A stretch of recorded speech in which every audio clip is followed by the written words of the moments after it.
നല്ല മനോഹരമായ കാഴ്ചയാണ്. നമ്മുടെ കേരളത്തിന്റെ ഒരു പരിച്ഛേദമാണിത്. പണ്ടത്തെ കേരളത്തിന്റെ പരിച്ഛേദമാണ് ഈ വേഷം. എവിടെ നിങ്ങൾ വരുന്നത്? അപ്പൊ കോട്ടയം ജില്ലയാണ്. കോട്ടയം ജില്ലയെ റെപ്രസെന്റ് ചെയ്ത് വന്നിരിക്കുകയാണ്. എങ്ങനെ ഉണ്ടായിരുന്നു ഇത്തവണത്തെ മൊത്തത്തിലുള്ള ഒരു തിരുവാതിര മത്സരം? ആദ്യമായിട്ടാണോ വരുന്നത്?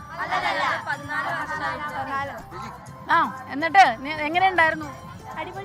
അടിപൊളിയായിരുന്നു. നിങ്ങളുടെ റിസൾട്ട് എപ്പോഴായിരിക്കും വരിക? അത്ര നേരം കാത്തിരിക്കോ? നിങ്ങൾ ഇത് കഴിഞ്ഞിട്ട് വേറെ കളികളൊക്കെ കാണാൻ പോകാറുണ്ടോ? പിന്നെ തിരുവാതിരപ്പാട്ടിന്റെ കാര്യത്തില്ലേ, നമ്മളെപ്പോഴും ശിവനും പാർവതിയാണല്ലോ. പാർവതിയുടെ ഓരോ കാര്യങ്ങളാണ് വരുന്നത്. പുതിയ പുതിയ മാറ്റങ്ങൾ തിരുവാതിരക്കളിയിൽ വരുന്നുണ്ടോ? പാട്ടുകളൊക്കെ മാറുന്നുണ്ടോ? ഓരോ മാറ്റങ്ങൾ വരാറുണ്ട്. സ്റ്റെപ്പിലൊക്കെ ചേഞ്ചസ് വരുത്താറുണ്ട്. 2 സ്റ്റെപ്പ് പെട്ടെന്ന് വെക്കാൻ പറ്റുമോ നിങ്ങൾക്ക്? പാടിയിട്ട് അങ്ങ് 2 സ്റ്റെപ്പ്, 2-3 വരികൾ.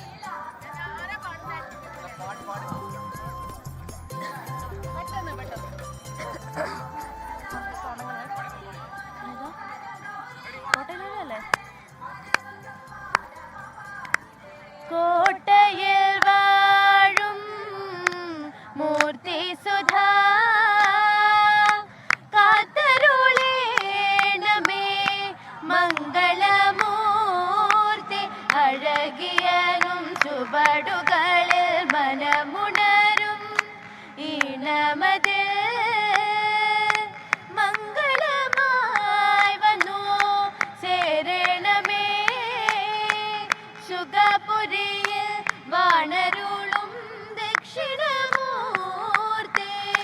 നിത്യജയ മംഗളം നിത്യജയ അവസാനിപ്പിച്ചിരിക്കുകയാണ് പ്രജിത്ത്. എനിക്കിപ്പോ ഓർമ്മ വരുന്നത് ഇതിപ്പോ മകരം തുടങ്ങി, ധനുമാസത്തിലെ ഒരു തിരുവാതിര രാവാണ് ഓർമ്മ വരുന്നത്. അപ്പൊ നിങ്ങൾക്ക് എ ഗ്രേഡ് കിട്ടുമെന്നാണ് നമ്മൾ പ്രതീക്ഷ. അത് കിട്ടട്ടെ. എല്ലാ ആശംസകളും നേരുന്നു. ലോകത്തെവിടെയായാലും ഏത് സമയത്തും 24 വാർത്തകളും ഓഗ്മെന്റഡ് റിയാലിറ്റി പാക്കേജുകളും എക്സ്പ്ലെയിനറുകളും വിശദമായി കാണാൻ ഞങ്ങളുടെ യൂട്യൂബ് ചാനൽ നിങ്ങൾക്ക് സബ്സ്ക്രൈബ് ചെയ്യാം.